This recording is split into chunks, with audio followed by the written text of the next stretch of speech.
Hey everybody, before we get started, okay, let's get this straight. This video is being made for Keeping It Dutch. Hey Dutch, how you doing today? Hopefully you're watching this. He had talked about when he was in California that he got a really good tri-tip and hasn't been able to get one since. So I thought I'd make this video for him. It was my husband's ideal. I think more because he wanted the tri-tip than actually wanted to show Dutch how to make it, but it's a win-win situation for both of them. Anyway, I learned this recipe from Martha at the restaurant I worked at in Tehachapi, California. And she was great cook. Absolutely fantastic cook. Anyway, she showed me a bunch of Mexican recipes. And this is one that I really love. And Dutch, like I said, this is for you. You're going to start out with your tri-tip. And if you can't find this in your stores, ask your butcher. I'm sure he'll make it for you. And I'd seen on Dutch thing when he did his live stream that somebody had said about using brisket. Don't do that. They're totally different meats. Okay, so you basically definitely want to do tri-tip. Alright, first thing you want to do after I open this up, put 2 layers of foil in your pan. And then you're going to want to put some eggs on the, oh my gosh, I can't talk today. Some onions on the bottom of your pan. Now this is optional. If you don't want to use the onions, you don't have to. Okay, and normally I used, when we lived in California, I used the canned au jus. I cannot find that here. So I went and got several packets of different au jus and tried them out. I can tell you right now, Lawry's, great company, but do not use this. Way too much salt in it. The McCormick I used, it was pretty good, but I decided on Knorr's. This one came as close to the canned stuff as what I could find.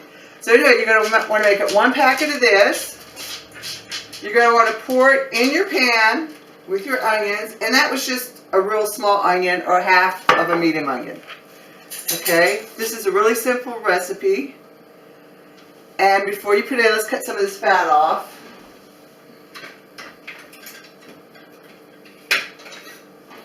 Sorry about that. I didn't realize it was that fatty. You want some fat, but you don't want a lot.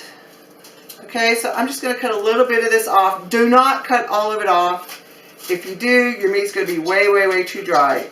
You just basically want to get a little bit. See, I just got a little bit of excess here. That's all I'm taking off. I'm not going to take off a lot, just a little bit right here. Because that's where your flavor is going to come in and your moisture.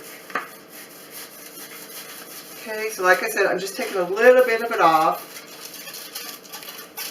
Okay, once you start getting the meat, you know to stop. Anyway, let's get this big piece right here, and then we'll be good to go. Okay, and you can see I left pretty much quite a bit of it on. But I just want to get some of them big hunks out. Like, I'm leaving this on here so you can see. See like that? Look how much fat's there. You really don't need all that. This looks like a lot, but it's basically meat underneath it, so I'm going to leave it alone. Okay, and we're going to put this fat side down, okay, because you want all those juices to get in there. You're going to want, and this is also optional, but I do it, a little bit of garlic salt. Sorry, that's my dog's paws you're hearing. She smells meat. She's all over the kitchen. Make sure it's onion or garlic powder because you don't want the salt. Because like I said, this is really good, but it does have some salt in it. Okay, and I'll put a little bit of cracked ground pepper on it. It would have helped if I had everything here, guys, huh? Okay. And no salt. And that's all you need. This is really simple to make, but very delicious.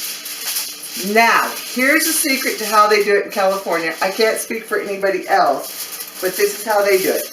2 pieces of foil on the bottom, put your meat in. 2 pieces of foil on the top. And then take your first one, let me get this out of the way, and fold it so you have no holes. Okay? In with your first bottom piece. Alright?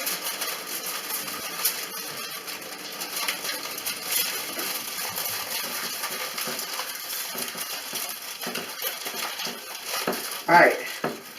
Then, put it in tight. Not super tight, you know, make it a little snug. Then do that with your second piece. Okay? Get it all in there. Second piece you don't have to be as fussy about. Because what's going to happen is all that steam and stuff is going to come up, hit the meat, and go and juices. Because when the steam comes up, you're also losing moisture and you're losing all that great flavor. So that's the reason for the foil. It's going to come up. You got vents for the pressure. The steam's going to hit the top of the foil, come back down on your meat. And all that flavor is going to stay in your meat. You're going to want to cook this on 350 for an hour and a half. And then we'll go on to the next step. And there you go.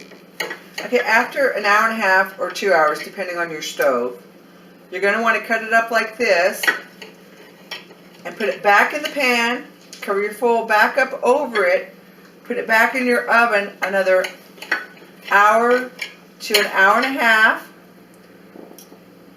or actually the way this is going, I would say 45 minutes and it'll be really good and we can just shred it up. Put it back in the juice, just like you did before, and cover it up with the foil. Another thing, if you're using heavy duty foil, you don't need to use 2 pieces. I didn't have any heavy duty foil. But anyway, I'm going to stick this back in the pan with the juices, cover it, seal the foil back up, stick it back in the oven for another 45 minutes, and we'll see the finished project. That pan is hot. I want to show you real quick, I don't know if you can see it or not, all the beautiful juice that's in the pan. Your meat's going to be sitting in that, soaking all that up. It's going to be really good when it's done. Anyway, I'll put it back in the oven now.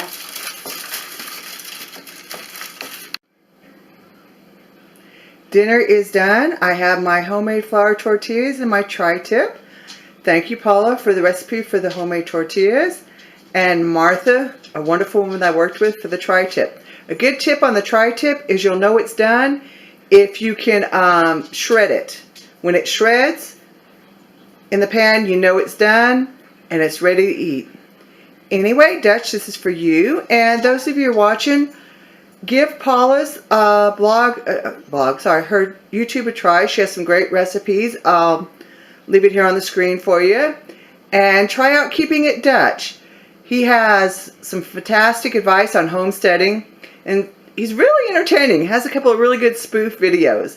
But anyway, look both of them up. As I said, their channels will be here at the bottom. And you guys have a good night. We're going to enjoy our dinner.